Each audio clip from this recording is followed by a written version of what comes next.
abençoado da abertura da Escola Bíblica de Obreiros e Líderes, aqui da Comadretrim, convenção esta presidida pelo pastor Álvaro, a quem eu me dirijo com muito respeito, agradecendo a ele pela grande oportunidade de me receber aqui, que ele me deu de estar aqui cooperando com os irmãos. Eu já estive cooperando com ele em Uberlândia, aqui é a primeira vez. Eu me sinto muito honrado de estar aqui. Obrigado, pastor Álvaro. Transmito a ele o abraço da nossa igreja ali em Birigui e a todos os irmãos, a todos os obreiros que fazem parte desta convenção. Também transmito a ele o abraço do meu pai. Comentei com ele que estaria aqui. Ele disse: leve o abraço ao pastor Álvaro, meu amigo. Trago o abraço do meu pai, de toda a minha família. E também sou portador do abraço do pastor Gessival, lá do Japão. Ele mandou um abraço do senhor e para toda a igreja e toda a convenção aqui no Triângulo Mineiro. Alegria rever tantos obreiros, amigos, e saudar aqui o meu amigo pastor Jairo. É bom revê-lo, estar com o senhor, os demais que aqui estão, que com certeza vieram aprender um pouco mais da palavra do Senhor. Alegria estar com o Adiel, pastor, cantor, que tem o privilégio de pastorear agora a parte da sua família, sua filha, seu gênero, que são uma bênção ali em nossa igreja. Pastor Sérgio, bom encontrá-lo, revê-lo. Pastor Rubens, grande amigo, Deus abençoe a todos. Convido os irmãos para lermos segundo livro dos Reis, capítulo 3. Nós mandamos um esboço para as aulas, mas eu creio que essas aulas serão ministradas amanhã, durante o dia, e também no domingo pela manhã. E hoje, por se tratar de um culto de abertura, um público misto, o Senhor me dirigiu a compartilhar com os irmãos um texto que está no segundo livro dos Reis, capítulo 3. O texto é longo, mas eu vou ler apenas o versículo número 16 e também o 17.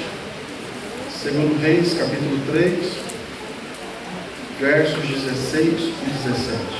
Quem achou, diga amém. Amém. Diz assim: e disse: assim diz o Senhor, fazei neste vale muitas covas, porque assim diz o Senhor, não vereis vento e não vereis chuva, todavia este vale se encherá de tanta água, que bebereis vós e o vosso gado e os vossos animais. Quantos podem dizer amém? Amém. Podeis assentar. Esse é o texto que eu quero compartilhar convosco, que trata de uma situação de guerra. Se nós olharmos o capítulo 3, a partir do versículo 1, veremos aqui que era um momento de guerra, um momento de combate, pois o rei de Moabe havia se rebelado contra o reino de Israel, que na época era liderado por Jorão. O rei de Judá, Josafá, e o reino de Edom, eles se aliaram a Jorão, rei de Israel, para que combatessem contra Moabe. Os irmãos encontram no capítulo 3 essa história que eu estou aqui resumindo, a partir do versículo 1, quando se unem os reis de Israel, Jorão, o rei de Judá, Josafá, e o reino de Edom. E esses três reinos, nos diz a Bíblia, que eles vão agora em uma marcha de guerra contra Moabe. Capítulo 3, e o versículo número 5 a seguir, quero ler com os irmãos, diz assim: sucedeu, porém, que morrendo Acabe, se revoltou o rei dos Moabitas contra o rei de Israel. Por isso Jorão ao mesmo tempo saiu de Samaria e fez revista de todo Israel. E foi e enviou a Josafá, rei de Judá, dizendo: o rei dos Moabitas se revoltou contra mim. Irás tu comigo à guerra contra os Moabitas? E disse ele: subirei, e eu serei como tu, o meu povo como o teu povo, e os meus cavalos como os teus cavalos. E ele disse: por que caminho subiremos? Então disse ele: pelo caminho do deserto de Edom. E o versículo 9 nos conta que eles partiram, o rei de Israel, o rei de Judá, o rei de Edom, ou seja, 3 reinos, andaram rodeando com uma marcha de 7 dias, e o exército e o gado que o seguia não tinham água. Esses 3 reis se reúnem e vão agora para essa batalha, e o versículo 9 que eu acabei de ler nos conta que depois de 7 dias de marcha, agora eles não têm água, acaba a água. E eu quero inicialmente compartilhar convosco, extraindo desse texto, alguns pensamentos. O primeiro deles é que é uma estratégia que falhou inicialmente. Eles elaboraram uma estratégia de guerra, foram para a batalha, marcharam durante 7 dias, mas o texto nos mostra que após os 7 dias acabou água. Acabar água, especialmente numa situação de guerra, é acabar aquilo que é essencial para que eles obtivessem êxito, para que eles obtivessem vitória. Acabar água era sinônimo de fracasso, de derrota certa para aquele exército. E o que eu compartilho com os irmãos aqui inicialmente é que muitas vezes planejamos mal as nossas lutas, as nossas batalhas. Aplicando aqui ao ministério, planejamos mal os nossos projetos, anseios e sonhos, e no decorrer da caminhada nos falta aquilo que é essencial para que a gente conclua os nossos projetos, para que a gente leve a bom termo aquilo que temos no coração para realizar. E a água falta, a água acaba aquilo que é essencial para que a gente continue no nosso projeto. Há muitos pelo caminho da vida quase a perecer, estão sem água. A próxima fase é a morte, é a falência. A próxima fase é a derrota, porque está faltando aquilo que é essencial para a conclusão de um projeto. É preciso fazer um bom planejamento, é preciso ter Deus em nossos projetos e realizações. Ficar no meio do caminho por falta de água ou de combustível é vergonhoso, pois revela displicência, imprudência, relapso. Eu estava vindo na estrada para cá com a minha esposa. Ela não pôde vir ao culto porque chegamos bem agora na hora do culto, não deu tempo dela se arrumar. E vindo no caminho, por um momento eu percebi que o combustível estava acabando, e eu logo pensei nesse texto: se acabar o combustível do carro na estrada, demonstra que houve um mau planejamento da minha parte, que eu não consegui realizar o projeto, o plano de maneira correta, prudente. Jesus falou sobre isso. Ele diz assim: pois qual de vós, querendo edificar uma torre, não se assenta primeiro a fazer as contas dos gastos, para ver se tem com que a acabar, para que não aconteça que, depois de haver posto os alicerces, e não a podendo acabar, todos os que a virem vão dizer: este homem começou, mas não pôde terminar a sua construção, a sua edificação. Jesus falava aqui do discipulado, sobre a necessidade da gente calcular bem o que é servir a Deus, calcular bem em relação aos problemas e complicações que teremos no meio do caminho, para que não nos falte a água, não nos falte o combustível, aquilo que é necessário para a gente continuar em nossa caminhada. Todos nós que somos obreiros, de repente passamos por momentos difíceis em nossa vida, em nosso ministério, e que nos faltam recursos, nos faltam condições necessárias para a gente concluir os nossos projetos.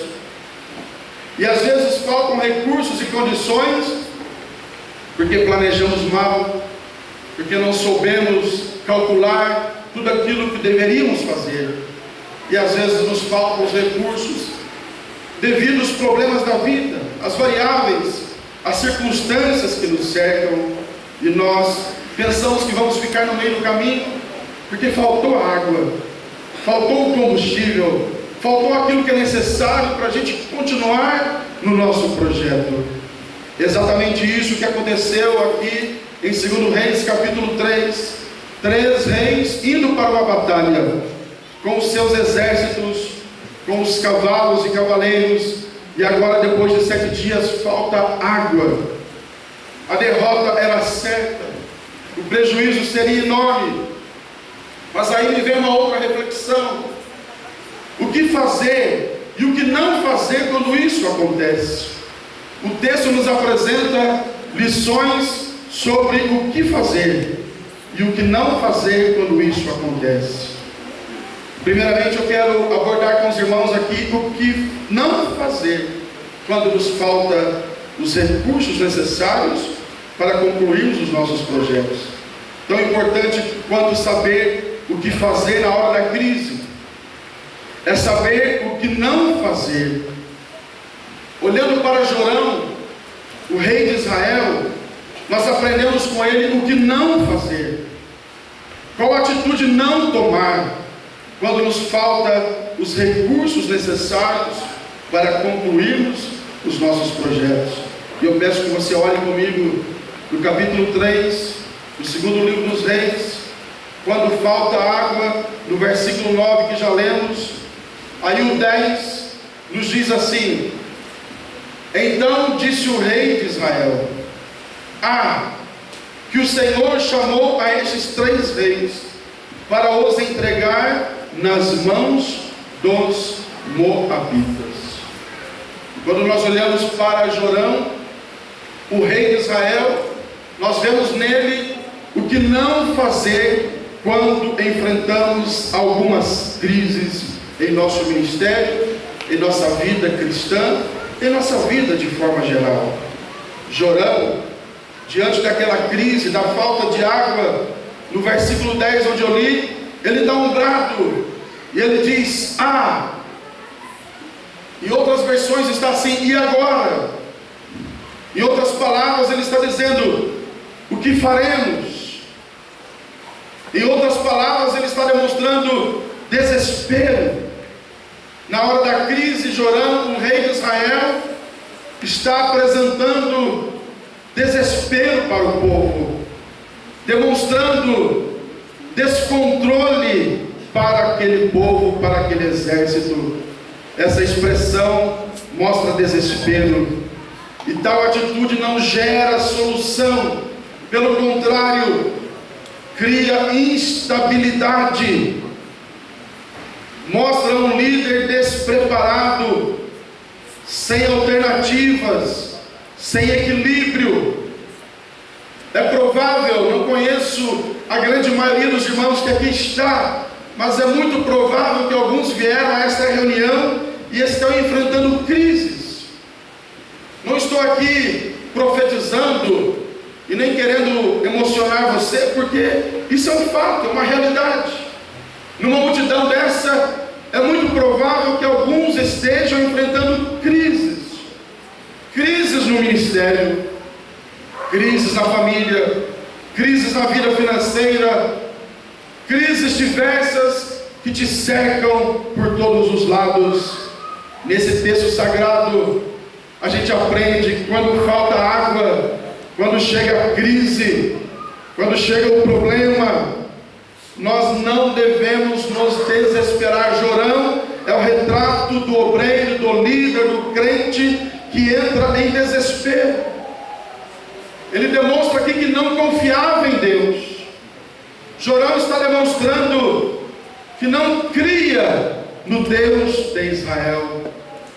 Ele está demonstrando que ele não tinha preparo emocional e espiritual para enfrentar as suas crises. Isso é muito difícil, é o que ele está dizendo. Como vamos resolver esse problema? E agora? E mais ainda, além de demonstrar desespero, ele atribui a culpa a Deus.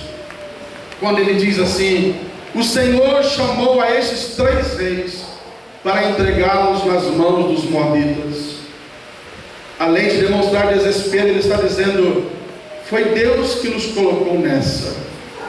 Foi o Senhor que nos chamou para essa circunstância, para essa situação. Jorão está demonstrando que ele era covarde, medroso, e não assumia as suas responsabilidades. Transferia para Deus a responsabilidade daquela circunstância que eles estavam vivendo. Muitos de nós fazemos assim, talvez não literalmente, mas com as nossas omissões, com as nossas atitudes insanas, descontroladas, nós transferimos para Deus a culpa da nossa falta de preparo. Aquilo que nós não preparamos adequadamente, aquilo que nós não planejamos adequadamente, nós agora transferimos para Deus. Culpamos Deus por conta dos nossos problemas, dos nossos dilemas. Jorão é o retrato do crente que não tem fé. É o retrato do obreiro e do homem que não tem visão espiritual, que está desesperado na hora do problema e na hora da crise, sem alternativas. Ele representa bem aquela pessoa, aquele obreiro, aquele líder, aquele crente que só reclama, só murmura, mas não busca soluções diante dos desafios que estão aí para todos nós. Lembram-se de Geazi? Diante de uma crise, o servo de Eliseu, ele também entrou em desespero. A Bíblia nos diz que naquela situação de crise, quando eles estavam cercados pelo inimigo, ele grita: ai meu Senhor, o que faremos? Falta de opções, desespero, desequilíbrio. Mas o servo do Senhor, Eliseu, o profeta, tinha tranquilidade e confiava no Deus de Israel. E ele disse para o seu ajudante: não temas, eu vou orar para que o Senhor abra os seus olhos, para que você veja. E a Bíblia diz que ele orou e pediu ao Senhor: abra os olhos dele, para que ele veja. E a Bíblia nos diz que o Senhor abriu os olhos daquele moço, e ele viu ali o exército celestial que estava protegendo aquela cidade, aquela casa. Já já eu quero aplicar melhor essa mensagem, mas eu quero já dizer para você que está aqui nesta noite: diante da crise, não entre em desespero, confia no Deus de Israel. Quantos aqui confiam neste Deus? Levante uma das suas mãos. Geazi teve a visão aberta naquela situação, ampliada. A visão dele foi maximizada. Só depois disso ele pôde ver com clareza, ver além das circunstâncias. Escute, meu amado irmão, Deus quer abrir a nossa visão. Deus quer abrir o nosso entendimento, para que a gente veja além dos problemas, além das circunstâncias, para que a gente contemple o Deus que é maior, infinitamente maior do que qualquer dificuldade que nós enfrentamos.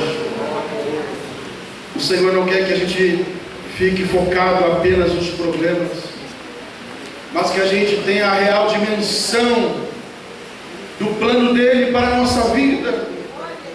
Talvez alguém entrou aqui nesta noite de abertura da escola bíblica e você se sente num funil em sua vida ministerial, não vê saídas para a sua congregação, para o seu ministério, para o seu campo, onde você trabalha, mas durante esta escola o Senhor falará contigo e a sua visão será aberta e os desafios serão superados. Quantos creem neste Deus? Abra sua boca e dê glória a Jesus. A visão da igreja precisa ser aberta. A visão do líder precisa ser aberta e ampliada. Tem que ser abrangente para que ele olhe além das circunstâncias. Mas Jorão, ele viu o pior. Jorão é o exemplo daquele que só vê o negativo, só vê o que é ruim. Ele já enxergou a morte. Ele já viu aquela situação que era realmente triste, era desesperadora, humanamente falando, e ele já enxergou a morte. Vamos morrer. Culpou Deus. Muitos só enxergam a desgraça. Da boca deles só saem palavras de derrota. As suas redes sociais são apenas mensagens de derrotas, de destruição. O olhar que eles têm em relação à igreja, à obra de Deus, é um olhar destrutivo, negativo, pessimista. Ele é o pregador do caos. Ele é o pregador da destruição, do fracasso. Na boca dele só sai palavra de derrota. Mas o Senhor quer nos encher com espírito de ousadia nesta noite, para que a gente veja não apenas os problemas, mas para que a gente veja o Deus que resolve todas as situações. É tempo de propagar o bem. É tempo de propagar a vitória e não a derrota, e não o mal. Agora, irmãos, caminhando aqui no meu pensamento, a sorte de Jorão é que ao lado dele tinha Josafá. Josafá estava com ele. E Josafá agora nos apresenta o exemplo daquilo que devemos fazer na hora da crise. Josafá é a figura de um homem de fé, equilibrado, que confia no Senhor,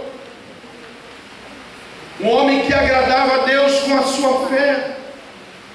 E diante daquela crise, diferentemente de Jorão, Josafá, no versículo 11, ele diz assim: e disse Josafá: não há aqui algum profeta do Senhor para que consultemos ao Senhor por ele? Veja que Jorão entra em desespero, mas Josafá, diferentemente de Jorão, ele diz: tem profeta do Senhor aqui?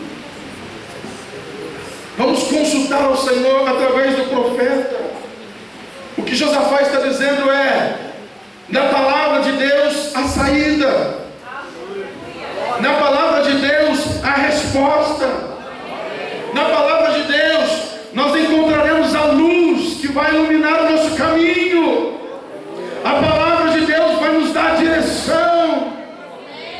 Você que veio nesta noite, recebe esta palavra simples e objetiva. A palavra de Deus, ela tem a solução para os desafios que enfrentamos em nossa vida. Quantos trouxeram a palavra de Deus? Você pode levantar a palavra aí?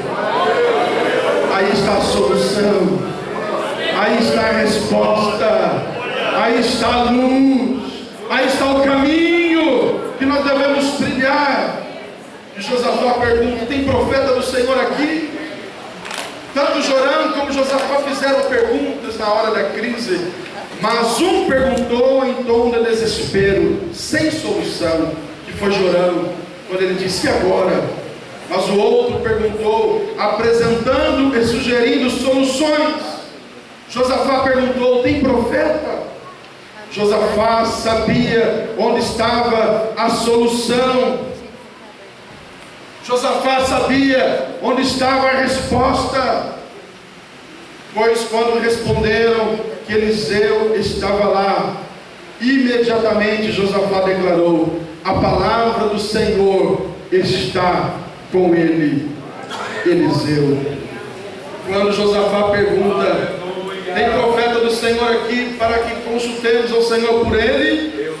Alguém declarou: aqui está Eliseu, filho de Safate, que deitava água sobre as mãos de Elias. E agora Josafá diz no versículo 12: está com ele a palavra do Senhor. Eliseu representa aqui a igreja do Senhor Jesus. Onde está a palavra aqui, nesta cidade, nesse estado, nessa nação, está com a igreja. Na hora da crise que as pessoas dessa cidade enfrentam, a resposta está com a igreja. A igreja tem um ministério profético, a igreja tem a palavra, a igreja tem a solução.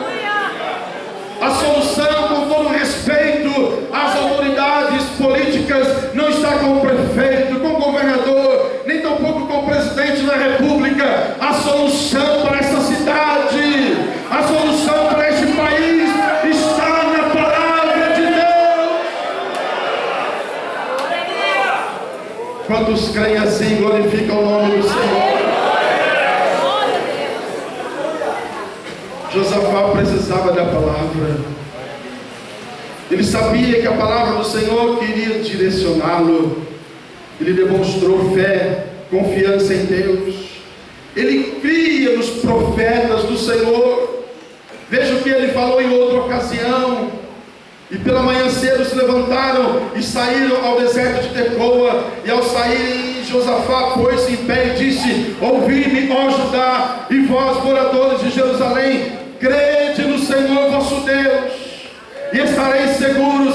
Crede nos seus profetas e prosperareis. Ainda tem crente aqui que crê na palavra de Deus?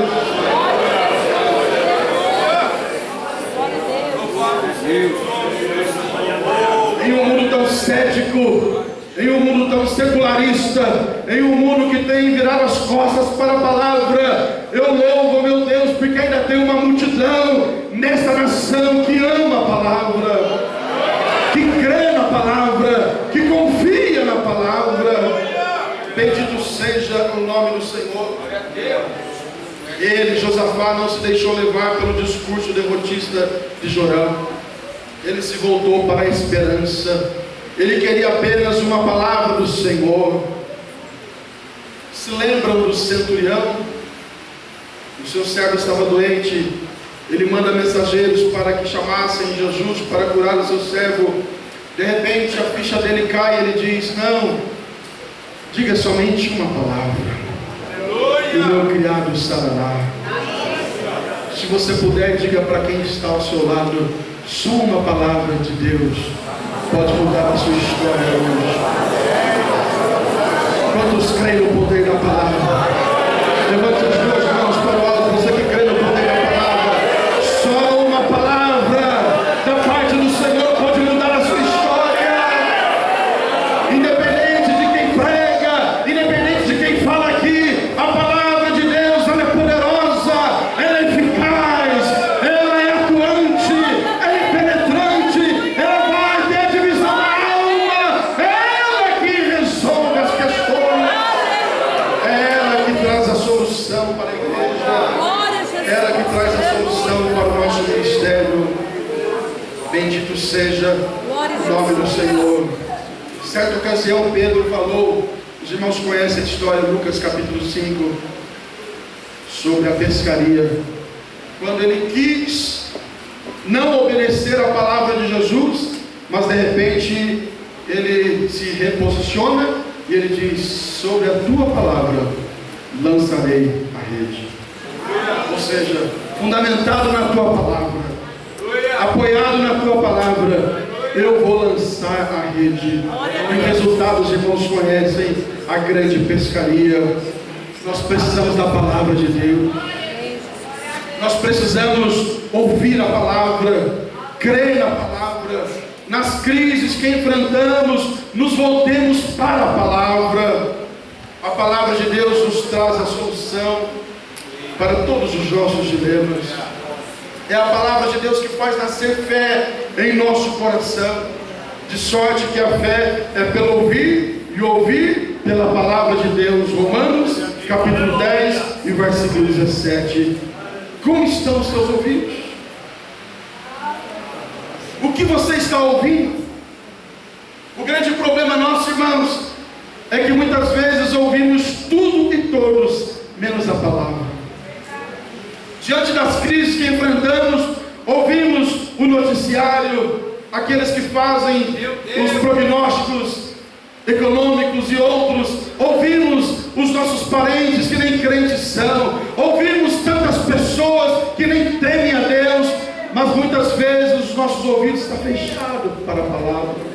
A gente não quer ouvir a palavra porque a gente se acostumou, é todo culto ouvindo a palavra, 1 ano, 2 anos, 10 anos, 20 anos, 30 anos ouvindo a palavra, e parece que se tornou como uma maná no deserto, algo que traz enjoo.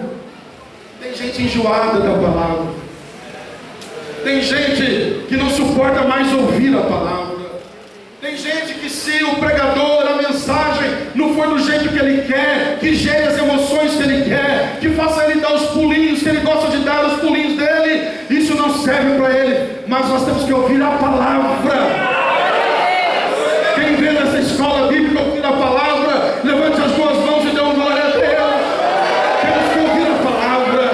É claro que pular também é bom, de vez em quando eu dou uns pulinhos, embora o peso não permite mais. De vez em quando a gente faz algum barulho extra, tudo isso é muito bom, mas se não tiver a palavra, não resolve.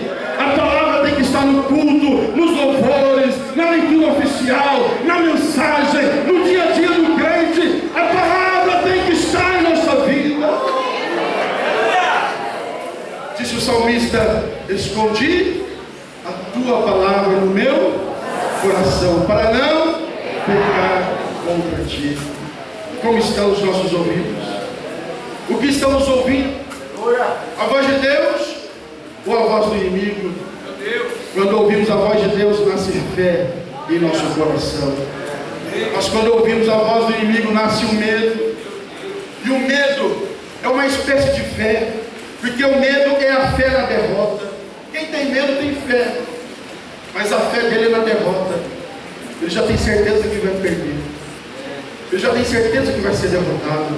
Mas aqui nesta noite estão os obreiros, irmãos e irmãs que têm fé no Deus da vitória. Quantos creem neste Deus da vitória?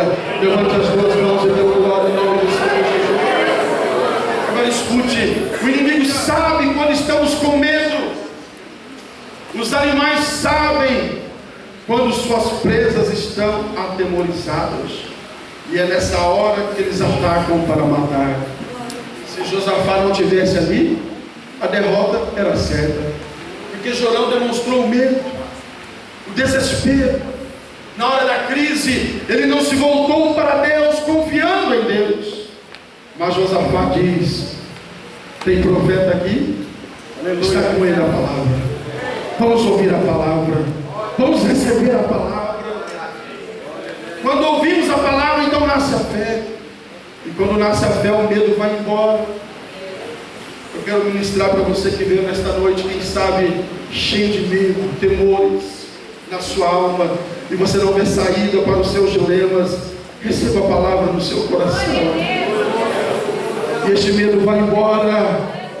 E você, querido obreiro, querido irmão, querida irmã, sairá daqui nesta noite como um gigante, crendo no Deus de Josafá, no Deus de Eliseu. Para ele nada é impossível. Diga pelo menos para dois aí: para o seu Deus nada é impossível. Não importa a crise que você está enfrentando no seu ministério, na sua congregação, no seu departamento, receba esta palavra: para Deus nada é impossível.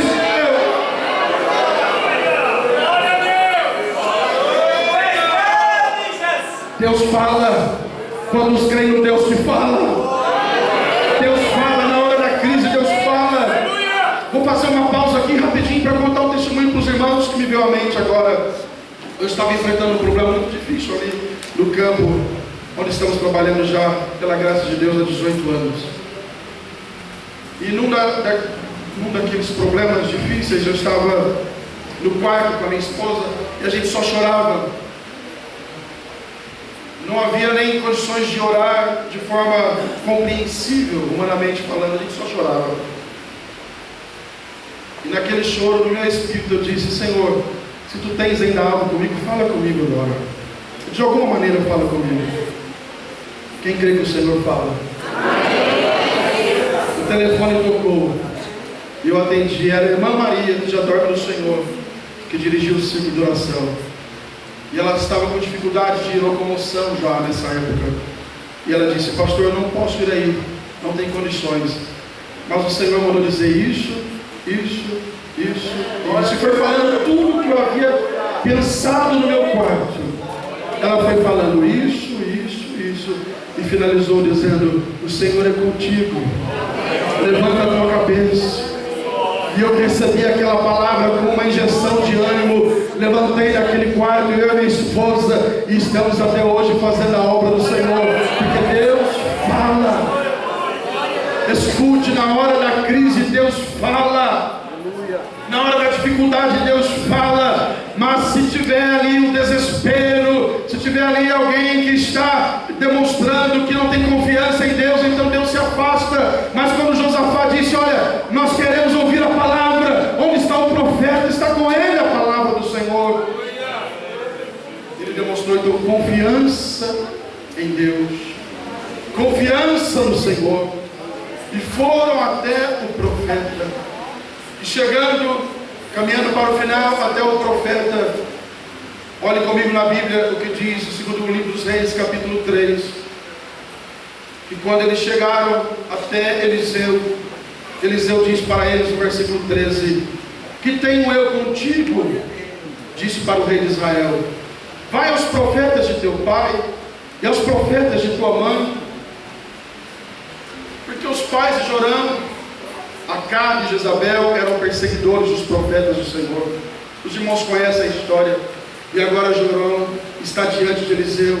E Eliseu disse para ele: o que tenho eu contigo? Procure os profetas dos teus pais, vá até eles.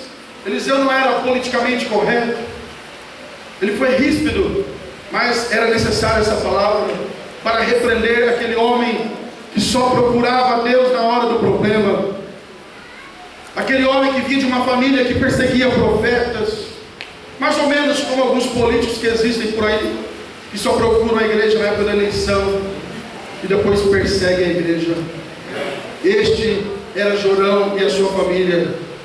Não amavam os profetas de Deus, não valorizavam os profetas de Deus, mas agora foram até Eliseu, Jorão, Josafá e Edom. E Eliseu diz então: que tenho contigo? Vai aos profetas de teu pai, aos profetas de tua mãe. Porém o rei de Israel lhe disse: não, porque o Senhor chamou esses 3 reis para os entregar nas mãos dos moabitas. E disse Eliseu: vive o Senhor dos exércitos, em cuja presença estou, que se eu não respeitasse a presença de Josafá, rei de Judá, não olharia para ti e nem te veria. Irmãos, olha a importância de ter um Josafá na congregação. Olha a importância de ter um crente no ministério. Olha a importância de ter alguém que tem fé, que confia no Senhor, no meio lá do departamento, lá na convenção, lá no campo de trabalho. Jorão estava desviado, afastado da presença do Senhor, mas ali estava Josafá, que era crente. E Eliseu diz então: por causa de Josafá, eu vou então atender vocês. Aleluia. Quantos Josafás tem aqui nesta igreja? Josafá é o homem de fé, é a mulher de fé. Levante as mãos quem tem fé no Deus de Israel e dê um brado de glória ao nome do Senhor. Se tem Josafá na congregação, então tem resposta de Deus. Muitas congregações, muitos ministérios, muitos departamentos da igreja não fracassaram, porque lá tem Josafá, homens que creem no Senhor. E ele diz então: por causa de Josafá, eu vou atender vocês. E no versículo 13 diz assim: ora pois, trazei-me um tangedor. Era um músico. Mostra também a importância da música na igreja. Se fosse hoje, talvez um tecladista.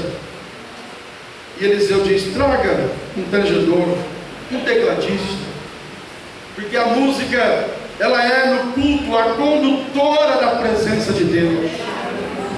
Por isso que é importante a gente cantar, louvar ao Senhor. Quem já louvou o Senhor nesta noite? A música, ela também modifica ambientes. A música serve para tirar algo ruim do ambiente, algo que está pesado. Quando você liga um hino inspirado, ungido, como cantou aqui o pastor Adiel, isso traz alívio para a nossa alma, para o nosso coração. Isso muda o ambiente. Quantas vezes lá na sua casa teve algum problema, alguma dificuldade, e eu e você já fizemos isso, né? De ligar ali um hino, um louvor, e de repente aquele hino vai mudando o ambiente, vai mudando a situação. Foi isso que Eliseu disse: traga um músico, porque o ambiente estava pesado. O camarada que estava ali não era crente, era jorão, era um ambiente pesado. Ele diz: traga um músico, um tangedor, vamos modificar esse ambiente, vamos trazer algo novo para esse ambiente. E sucedeu, diz o texto, que tangendo o tangedor, veio sobre ele a mão do Senhor. E ele disse no versículo 16: assim diz o Senhor, fazei neste vale muitas covas. E aqui então chegou a palavra que esses três reis precisavam nesse momento de crise. Chegou agora no versículo 16, quando Eliseu diz: fazei neste vale muitas covas. Eles precisavam de água, e o profeta, inspirado pelo Senhor, diz: façam neste vale muitas covas. É interessante, irmãos, que ele não diz: olha, façam 10 covas, façam 100 covas, 1000 covas. Não, ele disse: façam muitas, porque aqui entra a nossa fé. Em outras palavras, quanto mais covas você fizer, mais bênção, mais água chegará. Porque às vezes a gente é limitado. Às vezes a gente age assim, apenas pelo olhar humano, e a gente olha um bairro, uma congregação, uma cidade, e a gente limita muito. Não, aqui cabem 3 congregações, aqui cabem 500 crentes, mas o nosso Deus é um Deus de muitos. Até lá no céu é muitas moradas, é um número indefinido. Eu vou repetir: até lá no céu é muitas moradas. O nosso Deus é um Deus de muitos, é indefinido. Enquanto a gente tiver fé e coragem para trabalhar, Deus mandará o milagre e a bênção. Diga para alguém aí: o seu Deus é um Deus ilimitado.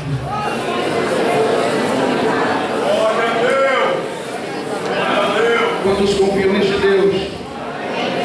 Para Ele não há limites. Deus não se limita a números humanos. Deus não se limita à lógica humana. Deus não se limita aos nossos cálculos humanos. O profeta diz: fazei neste vale muitas covas. Verso 17: porque assim diz o Senhor, não vereis vento e não vereis chuva. Irmãos, olha como Deus é interessante. Eles precisavam de água. O profeta manda fazer muitas covas. E agora no versículo 17, pela lógica humana, pelo meu raciocínio, seria: olha, você vai ver uma nuvem, mesmo que seja do tamanho da mão de um homem, você vai ver aí um barulho, um movimento aí no ar, demonstrando que vai chegar chuva. É a nossa lógica, a gente espera assim. Mas o texto diz: vocês não verão vento, não chuva. Em outras palavras, Deus está mostrando aqui que Ele trabalha na contra-lógica humana. Às vezes a gente está esperando um milagre a partir da nossa lógica, do nosso raciocínio, do nosso cálculo. E a gente começa a pensar, se fulano de tal der o dízimo, se Jesus salvar aquele empresário, aí a coisa vai acontecer. Mas o nosso Deus não trabalha assim.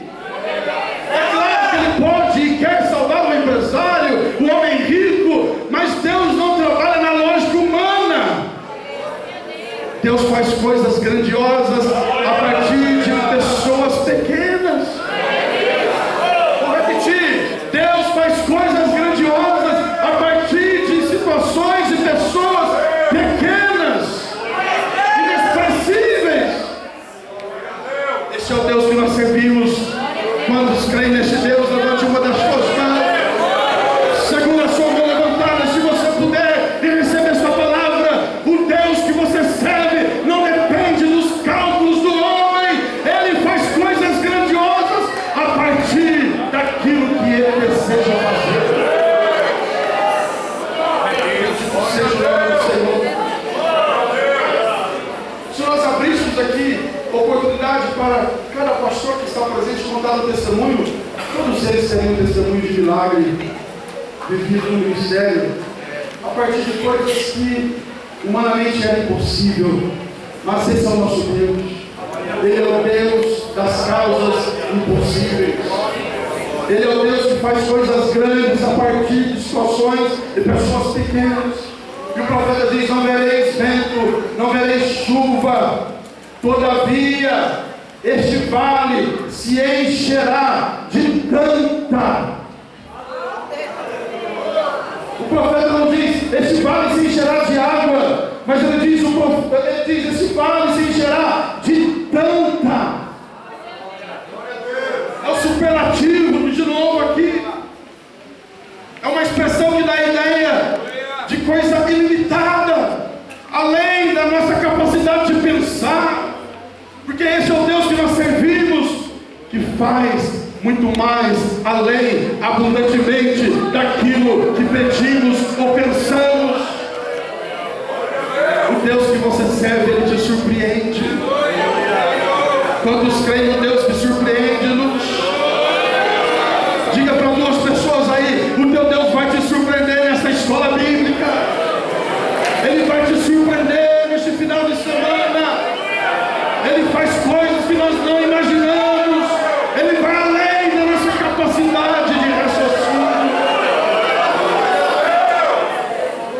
Bendito seja o nome do Senhor. O meu coração ferve com esta palavra, porque eu estou vivendo isso, irmãos. Nós estamos trabalhando ali no campo, como disse, há 18 anos e 12 anos presidindo o campo. Trabalhamos nesses primeiros anos comprando terrenos para congregações, construindo aquelas que eram alugadas, e ainda temos algumas para fazer. E o ano passado, logo após a pandemia, nós reunimos a diretoria e falamos: irmãos, vamos lançar um projeto aqui para os próximos 5 anos, a gente conseguir comprar uma propriedade para termos um templo sede que atenda o nosso campo. E os irmãos aprovaram, nós lançamos o projeto, vamos orar, vamos procurar, vamos trabalhar para isso. E temos aí 5 anos de prazo para a gente fazer isso. Nós começamos a trabalhar. Eu disse para um dos tesoureiros: vamos procurar alguma coisa. Porém, pastor Álvaro, no caixa da igreja não tinha R$1 para isso. Mas vamos procurar, temos 5 anos pela frente. E começamos a procurar. E encurtando o testemunho, eu passava em frente a uma área que é bem às margens da rodovia Marechal Rondon, uma área nobre da cidade que está em franco crescimento, várias construções. E eu olhava aquela área e pensava comigo e orava: Senhor, Tu podes nos dar essa área. E eu me lembrei do pastor Satino, que foi ministrar para nós ali alguns anos atrás, ficou 2 dias conosco. E ele saiu comigo na cidade contando alguns testemunhos. E eu falei para ele da necessidade de comprar ali uma área para o futuro templo sede. E ele disse assim: Emanuel, quando você vê a área, entra nela, pisa nela e ora. E peça ao Senhor. Eu fiz isso lá na Colômbia. Faça isso. Eu lembrei dele. E aquele era um caminho que eu passava quase todos os dias. E eu vinha às vezes à noite, chegava de viagem tarde, parava ali o carro. E algumas vezes eu descia sozinho, orava. Outras vezes de dentro do carro orava. E falava: Senhor, nos dê essa área. E um dia, passando ali, tinha uma placa grande: vende-se. E um número de telefone. Eu liguei. E a pessoa que atendeu já me conhecia, já tinha comprado terreno com ele em outra ocasião. E ele disse: olha, pastor, aí custa 2.600.000 da área. Impossível. Aqui em Uberlândia, eu sei que é possível, mas para lá São Paulo é. Mas eu olhei lá e falei: impossível. Mas quando eu disse para mim mesmo impossível, o Senhor falou no meu coração: para mim nada é impossível. Eu liguei para ele algumas vezes, conversei. E encurtando a história, ele disse assim para mim um dia: pastor, manda os documentos da igreja. Manda todos os documentos, vamos analisar. Temos alguns sócios aqui e vamos fazer uma reunião. Eu mandei todos os documentos. É por isso que a igreja tem que andar em dia, né? Contabilidade tudo em dia. Estava tudo em dia, graças a Deus. Mandei tudo para ele. Já tinha comprado outras propriedades com ele também, tudo em dia. E mandamos, passou um tempo, ele nos ligou e falou assim: pastor, está aprovada aqui a compra, como que o senhor quer pagar? Eles disseram: o senhor tem até 15 anos para pagar. O senhor escolhe a parcela que cabe aí no bolso. E nós compramos. Já foi feita a pedra fundamental. O pastor José Lembra esteve lá orando, fazendo o culto de lançamento da pedra fundamental. E quando eu olho para trás, eu vejo que era impossível. E era mesmo impossível. Mas sabe por que eu estou falando isso? Porque mandar água era com Deus, mas abrir as covas era com aquele soldado. E tem gente querendo água, mas não abre cova. Tem gente querendo milagre, mas não abre cova. Eu imagino ali quando o profeta diz: abram muitas covas. Eu estou conjecturando, a Bíblia não diz, mas quem sabe alguns disseram: mas a gente já está com sede. A gente já está morrendo de sede. Ainda vai pegar na pá, na enxada, na picareta e abrir cova? Agora vai acabar de morrer mesmo. Mas eu imagino também alguns dizendo: não, vamos abrir cova. O profeta falou